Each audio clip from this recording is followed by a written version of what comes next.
is quite bubble wrapped, isn't it? How did you cope? It's not really... That was just what I was used to.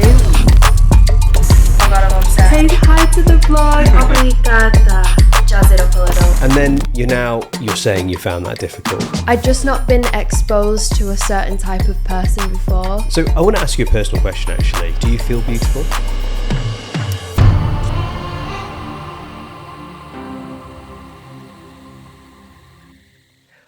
It's my great pleasure and honour to introduce my next guest on my podcast, and that's Madison Sarah. You'll know Madison as she's one of the top models in the UK, and she's got a huge YouTube following. The interesting thing about this podcast that I actually found really powerful and it touched me emotionally was Madison shares her raw emotion and with uncompromising honesty, her journey from being slightly unkind to herself with beauty, maybe a slight perception disorder, to now how she can call herself beautiful. She talks about some of the unhealthy and coping strategies she had when she wasn't potentially being kind to herself and how she now is able to call herself beautiful. So I hope you enjoy this podcast and just how Madison shares this really unique insight into the model industry, the pressures, and how she can now call herself beautiful. Okay, so nice to have you here. Thank you. It's nice to be here. Perfect. So look, we've known each other for years now. Yeah, I've seen your growth on social media. Your YouTube's just fantastic. I mean, we were just talking earlier on that one of the things that I thought really comes across on YouTube is how authentic you are. Yeah. But tell me, what made you go into that kind of thing in your life and YouTube, social media, etc.? Do you know what? I've never thought, like growing up, I've never thought about what I wanted to do. I never knew, like... all my friends knew what they wanted to do. They wanted to be hairdressers or chefs or wanted to go into law. And I could never answer that question. Really? And I always felt like a weirdo because I was like, who doesn't know what they want to do with their life? But I kind of went with what my best friend was doing at the time. So I went and did beauty at college. Okay. Sorry, I'm just giving you the whole backstory. No, perfect. And then I started working at Mac and I thought, okay, so I'm into makeup. Maybe this is... just where my life's going to go. Maybe I'll be a makeup artist or something along them lines. But I always watched YouTube growing up. Mm-hmm. So that was like my hobby. Me and my best friend used to just sit in our rooms and pretend we was filming makeup tutorials and stuff. Really? Yeah. Okay. So one day I just thought, do you know what? I'm going to start making YouTube videos. Uh-huh. I did not think for 1 second that it would ever become a career choice. Okay. And it was so funny because I'd worked my way up in Mac and they'd basically offered me the highest position of a makeup artist. Right. And it's a position that I'd been working towards. And I called my mum and I was like, oh my God, they've offered me this incredible job, like blah, blah, blah. And she was like, amazing. And I said, I'm not taking it, I've just quit. And she was like, what do you mean? You've just quit? You've not got a job? And I was like, I've decided that I'm going to pursue my YouTube career. And she was like, Mads, you're literally crazy. And now... Yeah, look, there we go. So 300,000 subscribers. Mm-hmm. Believe it or not, whether this is true or not, but your most watched video is Bella Hadid inspired makeup, 780,000 views. Yes. So that kind of goes into the makeup. So exactly. You mentioned a little bit about how you grew up, school, mum. Talk to me about family. Okay, so I've had a little bit of a unique upbringing, I would say. Unique because I don't really know many people that have been brought up very religious in my generation, especially. But I would say I grew up very bubble wrapped. I used to go to church 3 times a week. Okay. Yeah, I didn't have any I had school friends, but I never saw my school friends outside of school because you wasn't really allowed to. The only people you could associate really is with people of that religion. So I feel like I did grow up very bubble wrapped. Me and my mum both went to church together. My dad wasn't really involved in it, but obviously supported us. But never celebrated Christmas, never celebrated birthdays. Who didn't celebrate? You didn't celebrate? No. So I started celebrating birthdays when I came out of the religion when I was 21. Oh, wow. But that was the first birthday I'd ever celebrated. So birthdays for me were just like every other day. There was nothing special. It was just, I mean, for as much as that sounds so depressing that I just didn't celebrate anything, I feel like the way I've been brought up has given me a different insight into life that's made me, how do I explain it, just happier. So I would never give up that just to celebrate a birthday or celebrate Christmas. But yeah, I got brought up a Jehovah's Witness. Okay. So I was born into the religion. I got baptized when I was 16. Okay. And then I ended up leaving when I was 21. Okay. Which kind of left a little bit of a sour taste in my mum's mouth for a while. Did it? Yeah, we weren't close for about a year, and then we just hashed it out. Did you? And now we're good. That must have been difficult because, I mean, obviously I know that you're close to your mum now, Yeah. and you were close to her growing up? Yeah, very. Everyone knew my mum. When everyone saw my mum, I'd be next to her. Really? Like, me and my mum were always really close. I think especially because I wasn't allowed to have friends after school. Like, I didn't really go out with anyone, or I wasn't allowed to see any of my friends. My mum was like my best friend, so. Yeah. That is quite bubble wrapped, isn't it? Very, very. How did you cope?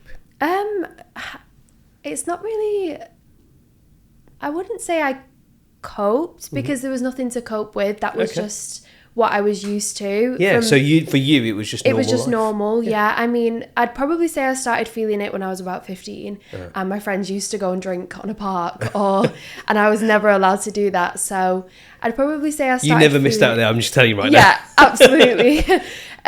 So I'd say I missed out on that, but I mean, when you're older, you realise why your parents don't allow you to do certain things, so I understand now.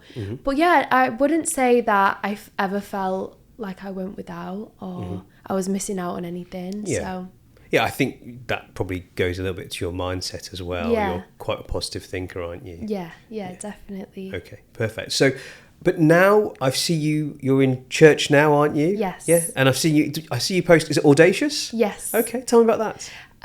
So I've always been religious. Even when I came out of being a Jehovah's Witness, I always believed in God, always believed in Jesus, always wanted a relationship with God, but the religion I was in just didn't feel right in my heart, and that's why I thought I'm going to go and find God myself. And I did a lot of research. I read different books. I read the Quran and decided that that was the church that I wanted to go to. And now I have my own personal relationship with God rather than someone telling me how to have a relationship with God, if that makes sense. It does. But yeah, go every Sunday. Okay. And I love it. Yeah, I've seen some of the videos. Looks like it's rocking. So It's very good. So talk to me about social media and YouTube. How does that impact your life? Because it is a very unique career choice. Yes. And as you had a unique upbringing, so we continue with that. Talk to me about it. So, like I said before, I was brought up very bubble wrapped, and I'd probably say the internet gave me a very, very harsh reality. More than anything, more than working at Mac, more than leaving a religion and going into the real world, I'd say being online was the one thing that made me go, whoa, maybe the world isn't as kind and as nice as I thought it was. So that's been quite difficult, because being surrounded by my family and people that also were in a religion that you're in, you kind of feel like you're in your own world a little bit. Whereas now I was kind of exposed to all of these strangers that suddenly, I don't know, weren't saying the nicest things all the time, or I don't know. Sorry. It's okay. Sorry. Yeah, so I get it. So from an incredibly bubble-wrapped childhood, you've then gone into Mac aesthetics, still with a degree of kind of security, safety. You're in a shop. And then you're now on social media. Anyone can access you. Anyone can say anything about you. And you're saying you found that difficult. Yeah, very. I think I'd just not been exposed to a certain type of person before. I mean, obviously there's school bullies, but they don't even compare to some messages, comments that I've got. I mean, What's happened? It's not all bad. Okay. I mean, Yeah, I've gone straight in the deep end with the negative stuff, which I don't usually like to do, but just comments about my looks, which I've never really faced before. I mean, obviously you get the odd comment in school, but nothing, and no one else gets, if that makes sense. But comments about my looks, comments about what I'm doing, literally just picking my whole life apart. Really? Yeah. And I was like, wait, what? Like, It can be some, do this? and I think they're hidden behind a veil somewhat, aren't they? Yeah, absolutely. Most of the people that leave these nasty comments are 99% of the time hiding behind a fake profile. That's right. I'm like, well, say it with your chest. Say it on your main profile. No, I'm just kidding. But it exposed me to a lot. I can imagine some of the things they said were quite degrading. And, yeah. In a way, I think what you're talking about is, you've mentioned there's a positivity. You've got a career from social media, but there's also a kind of toxicity to social media, isn't there? Yeah, absolutely. Yeah. In what way do you think it's toxic? I think in many ways. For example, someone will comment on your looks. If you then wanted to go and change that, for example, if someone says, oh, you've got a flat bum, and then you go, okay, I've had this comment, that's affected me, I'm now going to go and get a BBL. Then you get a BBL, then that same person will comment, I can't believe you're promoting surgery.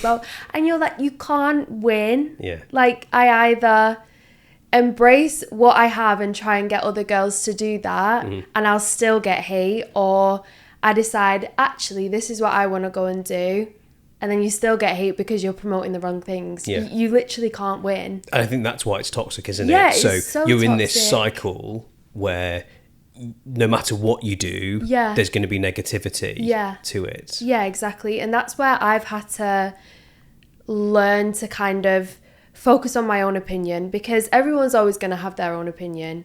And I think, I mean, if I said now, or if I knew back then, even when I was 19 and I started YouTube, that's just what you get for being a YouTuber or an Instagram model or whatever you want to call it. If I knew that you would get that much hate, I probably wouldn't have started ever. I don't think my little heart could have taken it. But you've just got to become so resilient, and I think that's kind of what I'm proud of, because now I've become so focused on my own opinion that this outside noise, for as much as it does affect me sometimes, nowhere near as much as it used to. But yeah, you've just got to build that.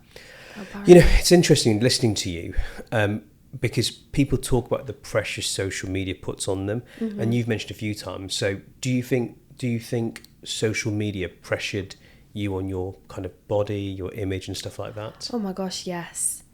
I've never in my entire life thought I've needed anything. Not because I've been so just, wow, I'm just so perfect. Nothing to do with that. I've just never really been focused on my looks. I've never been focused on that. My mum's always taught me it's what's on the inside that matters, and I genuinely have always thought that. Even now, like, still obviously think that.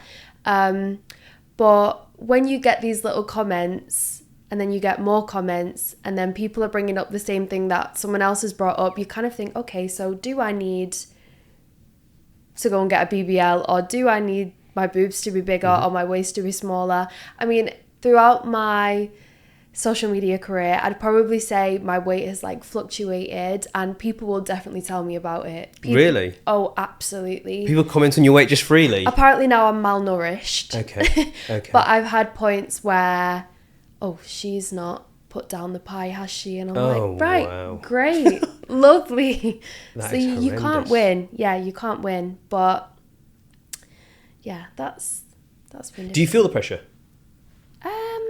Not so much anymore. I think a lot of it is being a bit more grown up now and realising that people are going to have their own opinions. But if I tell myself something, then Yeah, so that's that. Like, you've managed to try and separate it all. yeah, absolutely. But yeah, I definitely would say I still feel the pressure. I try and be as honest and as authentic and open about everything that I do as possible. So when I come to see you, I always vlog it because I feel like it's unfair for me to put this image out there and for people to think, oh, well, I've not been born with luscious lips. Or, do you know what I mean? So I try and stay as open as possible, but that also then can be a bad thing because people are like, oh, so you're promoting filler to your younger audience. And I'm like, no, I'm just promoting what I want to do and what I want to do in my body I can do. Yeah, of course. Absolutely.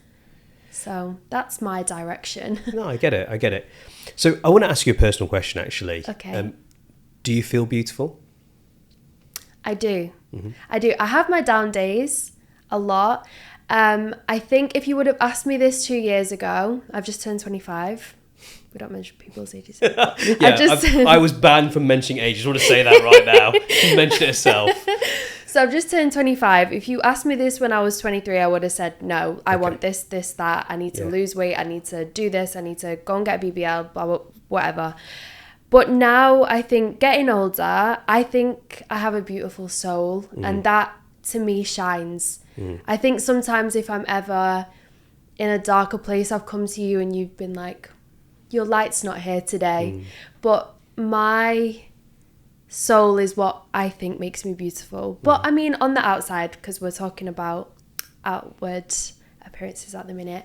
Yeah, I would say I'm beautiful. And do you know what I think it is?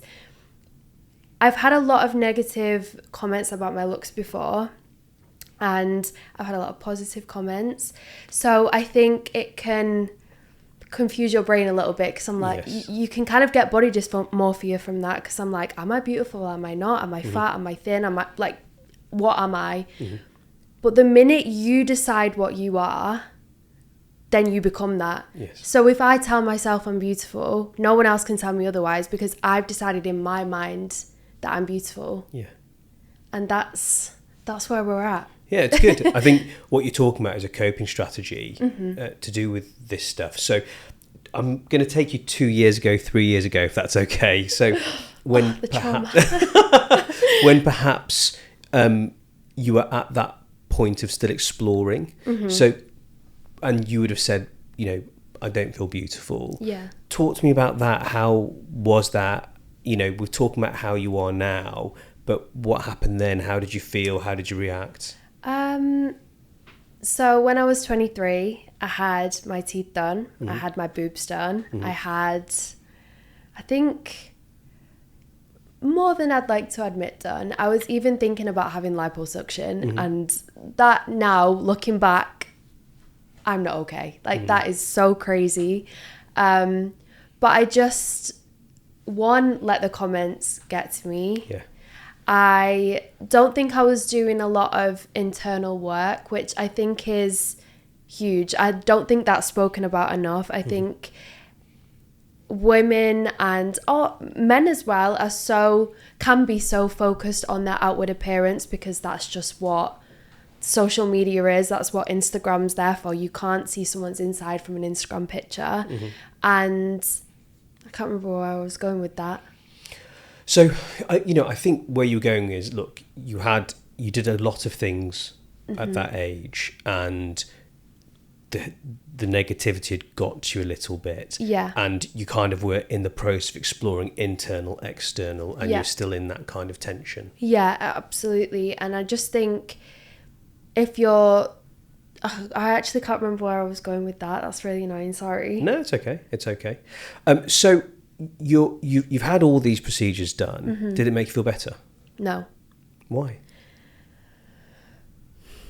I think it's like I was saying earlier, I didn't think of myself as beautiful. So I I would get my teeth done and be like, okay, so what's next? I need this doing. And I think you just end up in this cycle of constantly wanting more and more and more. And then if you're constantly picking yourself apart, you're always going to find a flaw.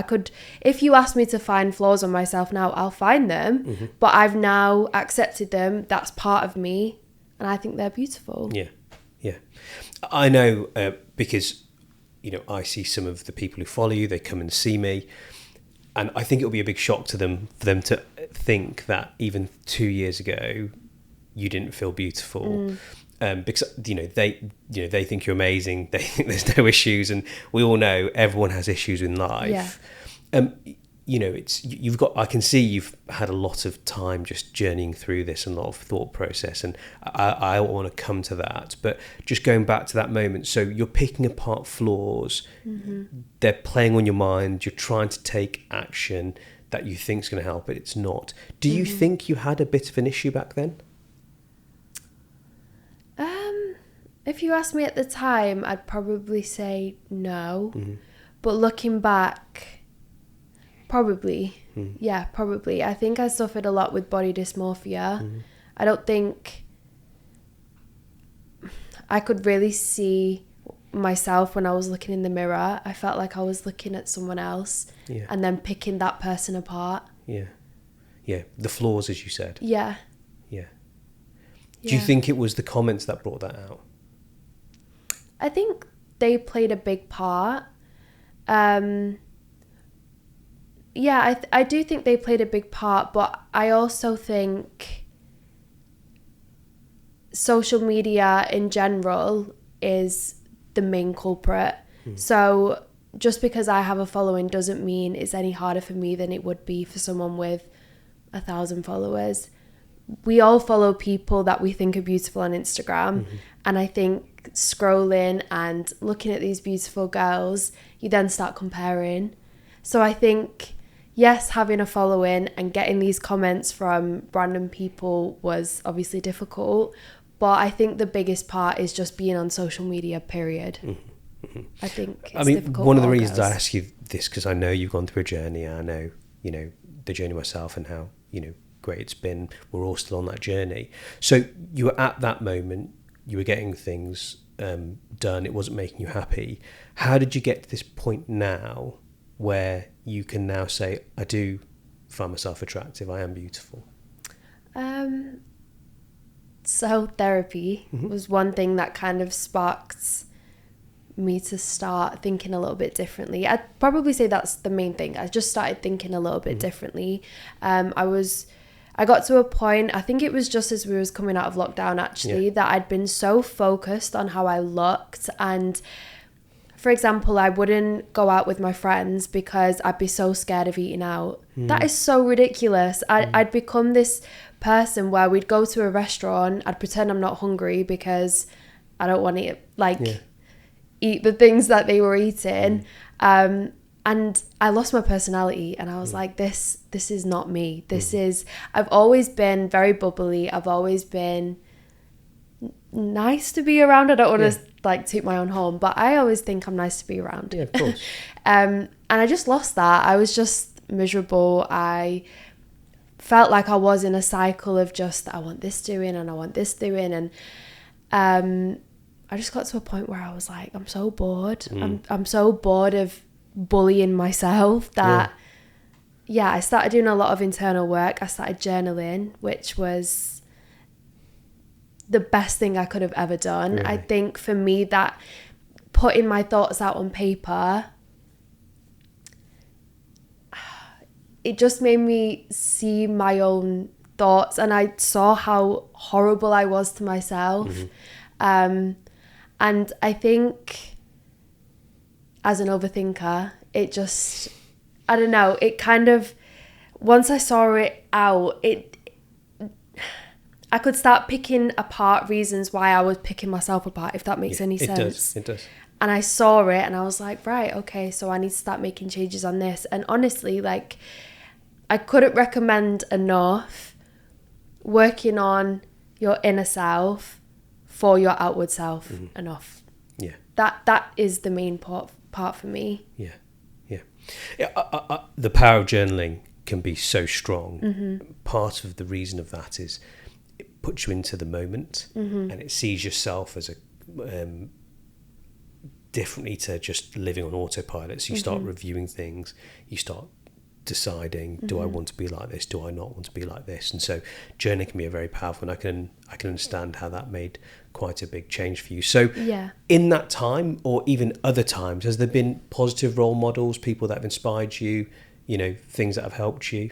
Yeah, I mean, I feel like this is so cliche, but my mom is, I was just talking about my mom earlier, she is, in my eyes, the best person in the world. She's never focused on anything else but being a good person, and I genuinely believe my mum's just perfect. She is the nicest human, and if I turn out like her, all my good parts come from my mum. If I turn out like her, I'd be the happiest. And that's one thing about my mum.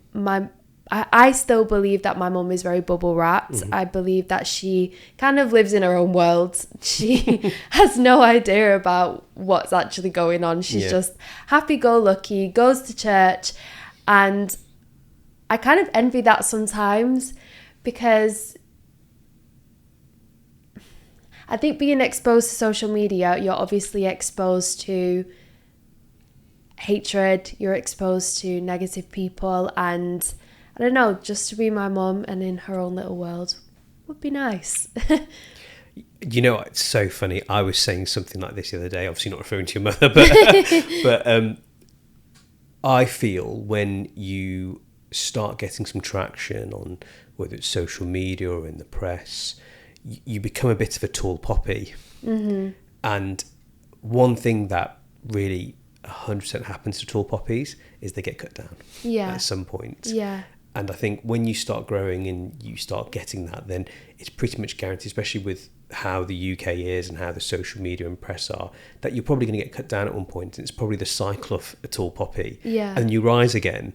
But people, aren't used to that. But I was actually thinking, if I could redo my life, I'd probably just focus on injecting and not on necessarily the social media, on the press. It's obviously had a nice effect on my company, but I was quite naive. I was quite bubble wrapped. I grew up in an Asian family, and now I'm not, and I miss that, if I'm honest. Of course. You're exposed to certain things and certain people and certain aspects of life that actually it was probably better not to be exposed to. I remember reading a book. I can't remember what book it is. I've just been trying to think, and I can't remember the title of it. And it was basically about a man who had read about all these conspiracy theories, and his brain was obviously filled with all of these different ideas, and they weren't always good ideas. Some of it was harsh reality, some of it was politics is toxic. He'd been exposed to all of this because he'd researched it. But there was a woman across the road who was putting out her washing, singing gospels, just believes in God, believes that he'll look after her. And he was like, I'd much rather be the lady across the road that is just blissfully unaware. And I was like, yeah, me too. Absolutely. So looking at the future and where you were, looking at you now and where you were, if you could have one piece of advice to you at 16 when you were bubble wrapped, what would you say to yourself? Wow. I'd say not everyone is going to know you like you know you. So don't allow other people's judgments of yourself to cloud your own judgment, if that makes any sense. It does. So your own opinion of yourself is what truly matters. And if you like you and you think you're a good person, then you're doing good. Yeah, absolutely. And I also think, and this is one thing that has been a recent epiphany, let's say, I don't think you have to be labelled as a certain thing forever. For example, I feel like I've been through many transformations, as we'll say, on YouTube. I've been Makeup Madison, I've been engaged, I've been through so many different stages, and people fall off. So I've lost followers from certain things and I've gained followers from certain things, but I don't think the loss of the following should ever affect what you're doing, or I'm trying to explain it better, but I think you're allowed to change. Yes. And if your following chooses to change with you, then great. And if they fall off, then Yeah. Yeah, okay, I get it. That's fine. Yeah. Yeah. Something that was important to you that you followed is now not important, but it's more important to Exactly. be yourself. Because I felt like I'd started doing all of these things, like getting my teeth done, getting my boobs done, and now I was stuck in this category of people that were fake, or Yeah. you know what I mean? I And okay, I do want to work on my inner self now, but just because you've put me with this category of people that are so obsessed with that, how they look on the outside, doesn't mean I'm going to stay there. Yeah, I'm allowed to absolutely. evolve and change as well. Yeah. Whether you want to change with me, that's Yeah. up to you. Yeah, but you've also explained at that time that it wasn't a pursuit of fake, it was a pursuit of trying to find some stability. Yeah, absolutely. And- And I wouldn't call it fake. I Yeah. just know that's... Yeah. No, what but the that's comments how they would be. layer. Yeah. Listen, some people think anyone who has any treatment at all is fake, even to a facial, where Mm-hmm. actually it can be done in a self-loving way, self-care kind Yeah, of way. absolutely. You know, one of the things that, you know, sparked our relationship was because you want something very natural, you know, Yeah. that was the main thing for you, wasn't it? Mm-hmm. So then now looking to the future, any plans for Madison? Many. I'm very excited. I feel like I've built my social media platform over the last 5 years, and I have, like you always say, such a good cult following. I feel like I have a family. I'm very proud of that little family. I am. So I definitely want to keep growing, and I'm thinking I want to go into doing my own products now. So that's probably what the next 5 years is going to look like. Yeah, that'd be amazing, wouldn't it? Yeah. So tell me, you know, obviously I can see that there's probably stuff you can't talk about and stuff in formation, Yes. but what do you personally want to achieve? Again, a very cliche answer, Yeah, okay. but I just want happiness. And if something's not bringing me happiness anymore, then I'm not going to do it. For example, last year I took a break on YouTube because it wasn't making me happy anymore. So I was fortunate enough to do that. I know that everyone can't just go, oh, I'm taking a break from my job now.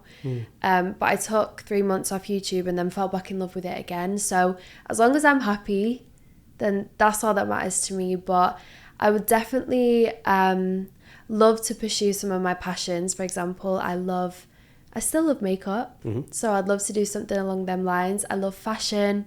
So I can definitely see my own fashion line being a thing one day. Yeah, of course. But yeah, I think the one thing that I've also learned that I wanted to mention is I don't ever want to feel like I'm chasing happiness. Yeah.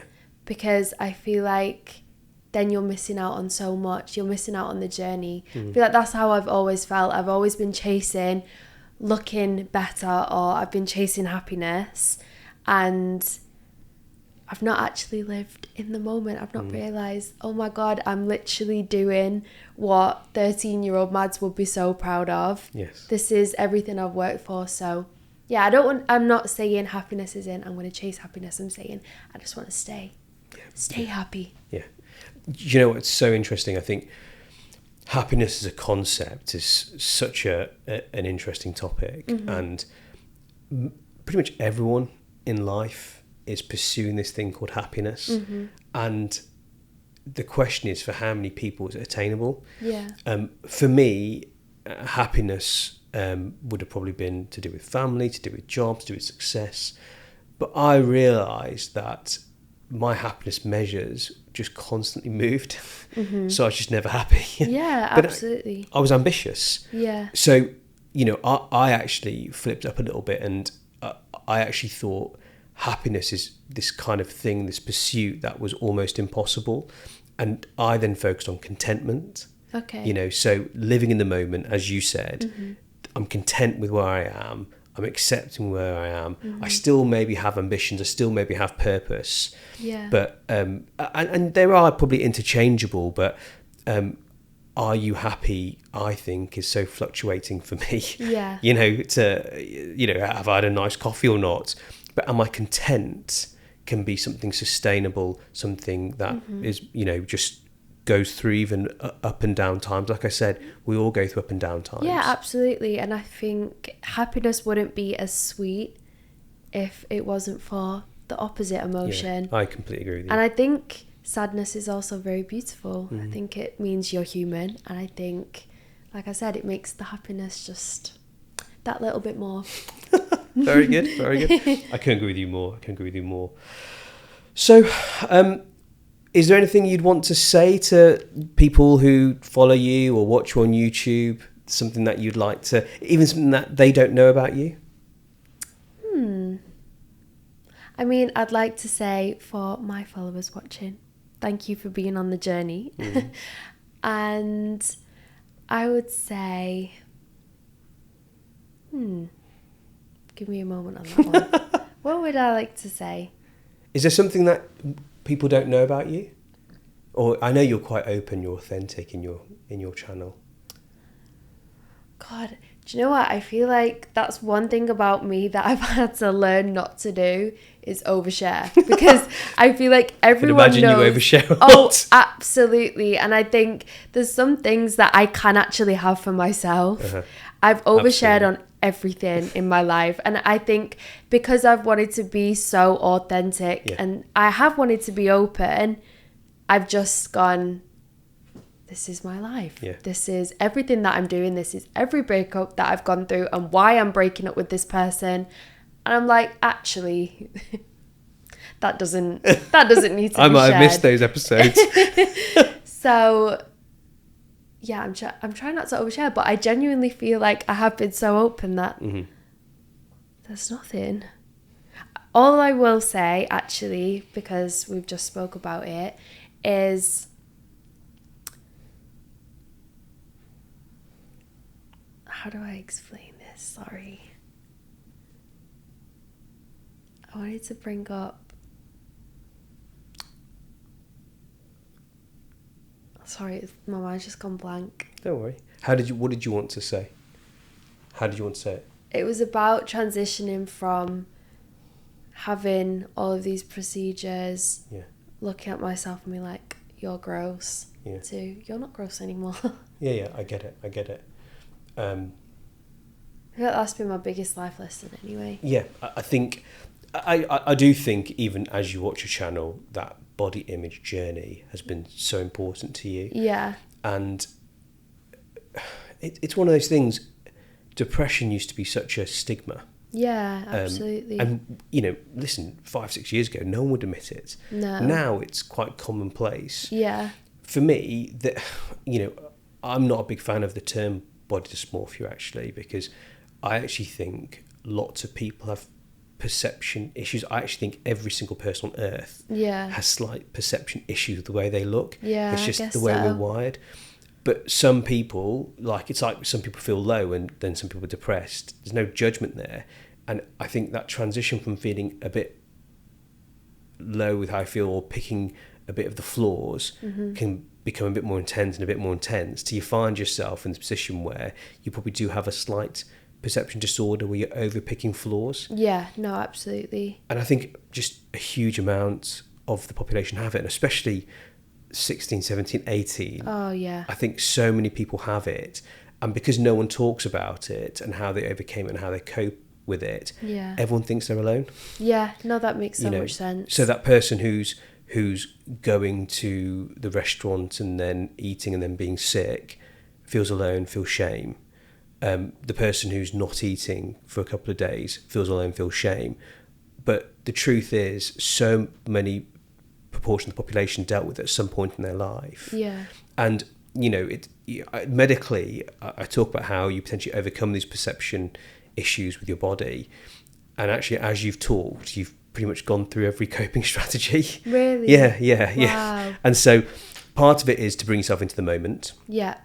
And try and find acceptance in the moment. It doesn't mean you can push away the negative. It doesn't mean you have to kind of overcome and stop thinking about it. No. Because I think focusing on the negative and trying to overcome the negative thoughts ends up making you more stressed. Oh, yeah, absolutely. I think just accepting it, accepting the negative thoughts, but actually trying not to kind of fuse with it. So the example I often give is you've got these negative thoughts and they're like a a rose with thorn. Like, you're beautiful, you've got this look, and there's positive things, but then there's negative things. That's a thorn. And if you can hold both in context of there's good and there's potentially bad, then that's okay. But often what we do is we feel the bad and we start clenching onto the rose with the thorn, and it hurts us, but we can't stop clenching. Yeah. We can't stop it's so focusing on the true. flaws. It's so true. And you know what I found as well? You really are your own worst critic, because I'd say all these horrible things about myself, but would never, ever in my entire life look at someone else and think that. Yeah. And pick them apart like that. Yeah. And that's one of the realizations. I was like, I'm literally bullying myself. Yeah. I'm looking in the mirror and going, you're disgusting. Yeah. Yeah. We're our own worst critics. Yeah, absolutely. Yeah. And so I think acknowledging that and accepting that, and then trying to work towards a more positive view, journaling would have helped you with that. Yeah, you know, absolutely. just even like writing down and be able to look at it and go, look, I'm going to try and, you know, not engage with that because it's not helpful for me. I'll try and engage with it. And then taking committed action, i.e. you've got people around you, friends, you start going out again, you start eating when you go out, you start taking committed action to try and normalise, and that will also help. Yeah, absolutely. So, you know, it's a cycle, as everything. And if you start focusing on the negative, then you end in a negative cycle. But if you start focusing on the positive, you probably end in a positive cycle. Yeah, absolutely. And I think the world is like a mirror to how you feel on the inside. Yeah, and I think so if true. you're being positive on the inside, then you're going to live a positive life. If you're constantly thinking negatively of yourself, negatively of your situation, negatively of life, I feel like life is going to treat you negatively. It's funny. So I agree with you in the fact that I know a lot of the people that watch your YouTube have come to me, seen me, and I've always think you inspired them. But one of the things I'd most like them to get out of this is that you struggled. Yeah. Oh.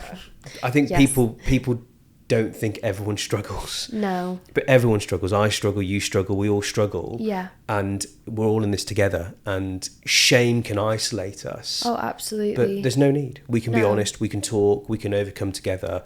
No one's alone. No one's doing something that no one else is doing. You know, no one's in a hole that no one else hasn't been in and got out. Yeah, and that's so true. Trying to help getting out together, realise people are not alone, and you can get out of, you know, whether it's a cycle of plastic surgery, whether it's a cycle of body image issues, whether it's something else. Yeah. You know, there's ways to get out of it. Yeah, absolutely. And I think the word shame has literally hit the nail on the head, because I was saying before how open and authentic I've been on YouTube, but there's not a cat in hell's chance I would have ever gone, I feel like I need to go and get this done because I feel disgusting, or I feel flat-chested, or I'd never say that because of the shame.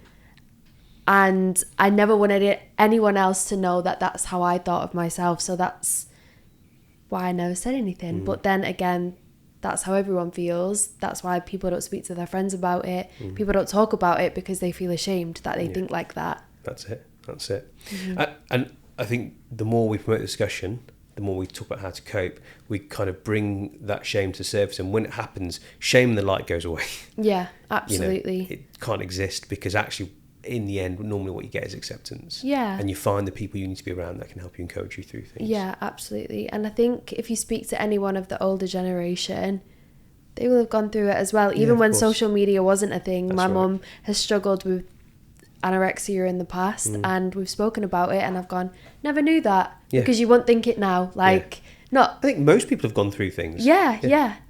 But I think talking about it, like you said, just makes you feel so much more a part of something and less alone. Yeah, absolutely.